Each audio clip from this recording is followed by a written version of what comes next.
Chapter 4 quadratic ઇક્વેશનનો આ simple question ઘણા સ્ટુડન્ટ્સને difficult લાગે છે. મેઇન ડાઉટ સ્ટુડન્ટ્સને એ આવે છે કે ઇક્વેશન ફોર્મ કેવી રીતે કરવું. સો લેટ્સ સી કેમ થશે આ સમ. A train covers a distance of 480 kilometre at a uniform speed. તો પહેલાં તો આપણને ડિસ્ટન્સ આપી દીધો છે, દેટ ઇઝ 480 કિલોમીટર, અને સ્પીડ યુનિફોર્મ છે. હવે એક એવી સિચ્યુએશન આવે છે કે જેમાં સ્પીડ 8 કિલોમીટર પર આવરથી ઘટે છે અને જેના કારણે જે ટાઈમ ટેકન છે એ 3 hour વધે છે.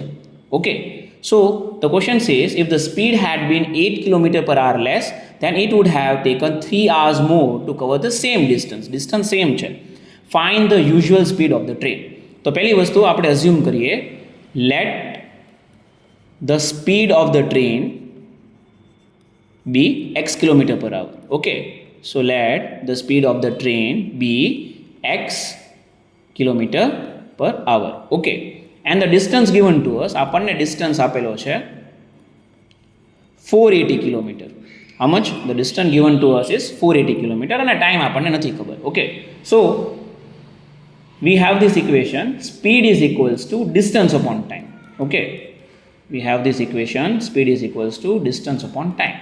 અને આપણને ટાઈમ નથી ખબર એટલે આપણે ટાઈમને સબ્જેક્ટ બનાવશું. So time is equals to distance upon speed. So time is equals to distance upon speed. Okay, so આપણા કેસમાં ટી ઇઝ ઇક્વલ્સ ટુ 480, કેમ કે ડિસ્ટન્સ આપણને ક્વેશ્ચનમાં આપ્યો છે 480 કિલોમીટર અને સ્પીડ આપણે અઝ્યુમ કરી છે x કિલોમીટર પર આર. તો આ છે આપણો equation 1, that is T is equals to 480 upon x. આ એક નોર્મલ કન્ડિશન છે. હવે ક્વેશ્ચન એમ કહે છે કે if the speed had been 8 kilometre per hour less, જો સ્પીડ 8 કિલોમીટર પર આવરથી ઘટે છે તો ટાઈમ 3 કલાક વધારે લાગે છે. ઓકે, સો આપણે આને ઇક્વેશનના ફોર્મમાં ફ્રેમ કરવાની કોશિશ કરીએ. એમ કહે છે કે જે નોર્મલ ટાઈમ ટી છે એમાં 3 કલાક વધારે લાગે છે. ક્યારે? ડિસ્ટન્સ તો સેમ છે પણ સ્પીડમાં 8 કિલોમીટર પર આવરનું રિડક્શન છે. Okay, that is x - 8. હવે આપણે વાત કરીએ તો ટીની વેલ્યુ આપણી પાસે છે, that is what 480 upon x. તો આપણે ટીની જગ્યા 480 અપોન એક્સ લખી શકીએ? Yes, why not. તો ટીની જગ્યા આપણે લખ્યું 480 અપોન એક્સ, એમાં 3 કલાક વધારે, અને પછી આપણી પાસે છે 480 અપોન એક્સ - 8. ઘણું સિમ્પલ છે. પહેલાં આપણે એક સિમ્પલ ઇક્વેશન યુઝ કર્યું, speed is equals to distance upon time. એમાં ટાઈમને સબ્જેક્ટ બનાવ્યું એટલે આપણી પાસે આવ્યું ડિસ્ટન્સ અપોન સ્પીડ. સ્પીડ આપણે અઝ્યુમ કરી હતી x kilometre per R, distance આપણને આપેલું છે 480, અને જે કન્ડિશન છે કે ભાઈ જો સ્પીડમાં 8 કિલોમીટર પર આવરનો ઘટાડો થાય તો ટાઈમ 3 કલાક વધારે લાગશે. તો જે નોર્મલ ટાઈમ હતો એમાં 3 કલાક વધી ગયા, ઇન્ક્રીઝ થઈ ગયા. ઓકે, હવે આપણે આને સોલ્વ કરીએ. Very easy. સો આપણે લખશું 480 upon x minus 480 upon x - 8. Okay, અથવા તમે એમ કહી શકો આપણે 3ને સબ્જેક્ટ બનાવી લઈએ અને 480 અપોન એક્સને ઇક્વેશનની ઓલી બાજુ મોકલી દઈએ. ઓકે, સો આપણે શું કરશું? Will make 3 as a subject. Okay, તો આપણે 3ને સબ્જેક્ટ રાખીએ અને 480 અપોન એક્સને ઇક્વેશનની ઓલી બાજુ મોકલીએ. Okay, so 3 is equals to 480 upon x - 8 as it is minus 480 upon x. આપણે શું કર્યું છે? આપણે આ પોર્શનને ઇક્વેશનની ઓલી બાજુ મોકલ્યો છે. સો ધેરફોર આપણી પાસે આન્સર શું આવ્યો?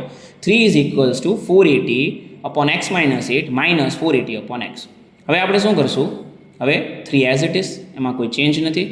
480 આપણે કોમન લઈ લઈશું. અહીંયા ન્યુમરેટરમાં 480 છે, અહીંયા પણ ન્યુમરેટરમાં 480 છે. તો આપણે શું કર્યું છે? 480ને કોમન લીધું અને હવે આપણી પાસે શું બાકી રહ્યું? બ્રેકેટમાં 1 upon x - 8 minus 1 upon x. હવે આપણે શું કરવાનું છે? સિમ્પલી એલસીએમ લેવાનું છે. સો 3 ઇઝ ઇક્વલ્સ ટુ 480 બ્રેકેટમાં એક્સ માઇનસ એક્સ પ્લસ 8. અહીંયા સ્ટુડન્ટ્સ ઘણીવાર ભૂલ કરે છે કેમ કે આ વસ્તુ આપણે મલ્ટીપ્લાય કરીએ તો માઇનસ સાઇન બંને એક્સ અને 8ને આપવાનું ભૂલી જાય છે. એના કારણે સમ ઘણીવાર ખોટો પડે છે અને નીચે આવી જશે x² માઇનસ 8x, કેમ કે આ x જોડે મલ્ટીપ્લાય થયો એટલે x² આવ્યું અને 8 જોડે મલ્ટીપ્લાય થયો તો 8x આવ્યું. ઓકે, નાવ x માઇનસ x શું થઈ જશે? 0 થઈ જશે. તો અહીંયા આપણી પાસે છે 8 અપોન x² માઇનસ 8x બ્રેકેટમાં 480 આપણે કોમન કાઢ્યું હતું.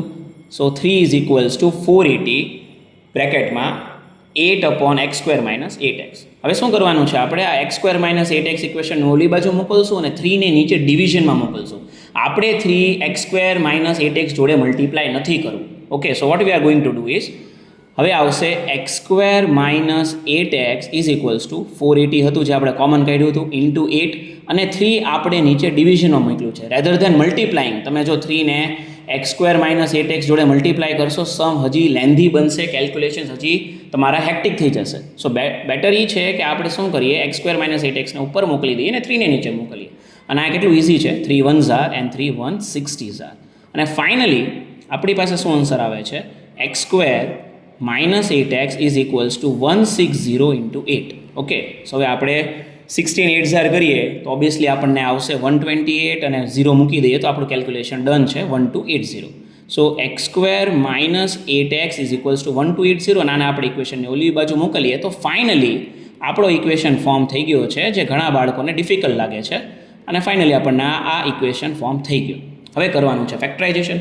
સો ઘણીવાર બાળકો શું કરશે, 1280નું પ્રાઇમ ફેક્ટરાઇઝેશન કરશે, ફેક્ટર્સ પાડશે, પણ તમે જુઓ આની પહેલાંના જ સ્ટેપમાં આપણી પાસે 160 ઇન્ટુ 8 તો પડ્યું જ હતું.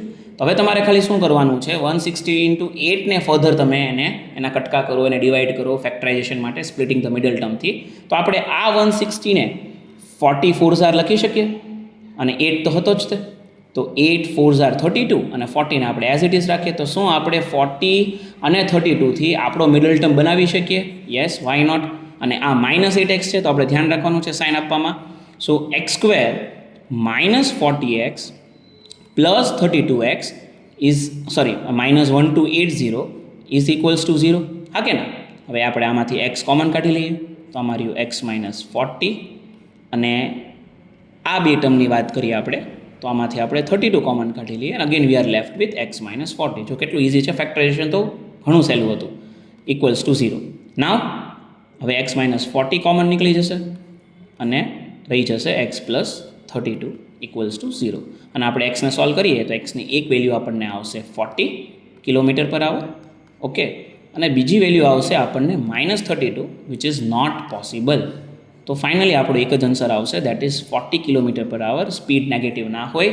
સો તો જે ક્વેશ્ચન આપણી પાસે હતો કે ફાઇન્ડ ધ યુઝ્યુઅલ સ્પીડ, આપણે સ્પીડ એ ટાઈમે એક્સ ધારી હતી at the beginning of the question અને ફાઇનલી આપણને એક્સની વેલ્યુ મળી છે 40 કિલોમીટર પર આવર. ઓકે, સો ફાઇનલી આપણો આ ડાઉટ ડીકોડ થઈ ગયો છે. If you have any doubt comment સેક્શનમાં please reply. Okay, next time અમે એક નવા ડાઉટ સાથે આવીશું. ટિલ ધેન પ્લીઝ સબસ્ક્રાઇબ અને સ્ટડી વેલ. Thank you.